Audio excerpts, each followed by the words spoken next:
Matthieu, chapitre 19. Lorsque Jésus eut achevé ses discours, il quitta la Galilée et alla dans le territoire de la Judée, au-delà du Jourdain. Une grande foule le suivit, et là, il guérit les malades. Les pharisiens l'abordèrent et dirent pour l'éprouver, « Est-il permis à un homme de répudier sa femme pour un motif quelconque ?» Il répondit, « N'avez-vous pas lu que le Créateur, au commencement, fit l'homme et la femme, et qu'il dit, « C'est pourquoi l'homme quittera son père et sa mère et s'attachera à sa femme, et les deux deviendront une seule chair. Ainsi ils ne sont plus deux, mais ils sont une seule chair. Que l'homme donc ne sépare pas ce que Dieu a joint. » Pourquoi donc, lui dirent-ils, Moïse a-t-il prescrit de donner à la femme une lettre de divorce et de la répudier? Il leur répondit, c'est à cause de la dureté de votre cœur que Moïse vous a permis de répudier vos femmes. Au commencement, il n'en était pas ainsi. Mais je vous dis que celui qui répudie sa femme, sauf pour infidélité, et qui en épouse une autre, commet un adultère. Ses disciples lui dirent, si telle est la condition de l'homme à l'égard de la femme, il n'est pas avantageux de se marier. Il leur répondit, tous ne comprennent pas cette parole, mais seulement ceux à qui cela est donné. Car il y a des eunuques qui le sont dès le ventre de leur mère. Il y en a qui le sont devenus par les hommes. Et il y en a qui se sont rendus tels eux-mêmes à cause du royaume des cieux. Que celui qui peut comprendre, comprenne.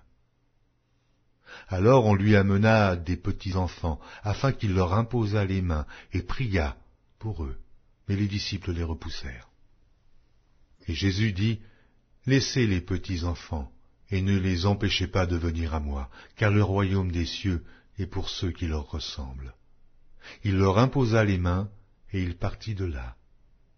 Et voici, un homme s'approcha et dit à Jésus, Maître, que dois-je faire de bon pour avoir la vie éternelle? Il lui répondit, pourquoi m'interroges-tu sur ce qui est bon? Un seul est le bon. Si tu veux entrer dans la vie, observe les commandements.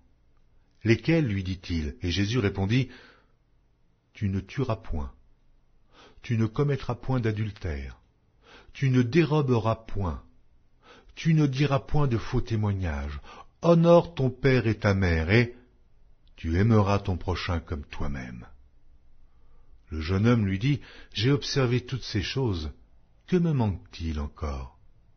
Jésus lui dit, si tu veux être parfait, va, vends ce que tu possèdes, donne-le aux pauvres, et tu auras un trésor dans le ciel. Puis, viens et suis-moi. Après avoir entendu ces paroles, le jeune homme s'en alla tout triste, car il avait de grands biens. Jésus dit à ses disciples, je vous le dis en vérité, un riche entrera difficilement dans le royaume des cieux. Je vous le dis encore. Il est plus facile à un chameau de passer par le trou d'une aiguille qu'à un riche d'entrer dans le royaume de Dieu.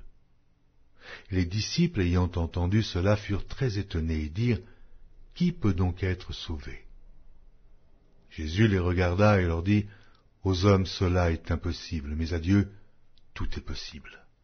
Pierre, prenant la parole, lui dit, voici, nous avons tout quitté et nous t'avons suivi. Qu'en sera-t-il pour nous? Jésus leur répondit, je vous le dis en vérité, quand le Fils de l'homme, au renouvellement de toutes choses, sera assis sur le trône de sa gloire, vous qui m'avez suivi, vous serez de même assis sur 12 trônes, et vous jugerez les 12 tribus d'Israël. Et quiconque aura quitté à cause de mon nom ses frères, ou ses sœurs, ou son père, ou sa mère, ou sa femme, ou ses enfants, ou ses terres, ou ses maisons, recevra le centuple, et héritera la vie éternelle. Plusieurs des premiers seront les derniers, et plusieurs des derniers seront les premiers.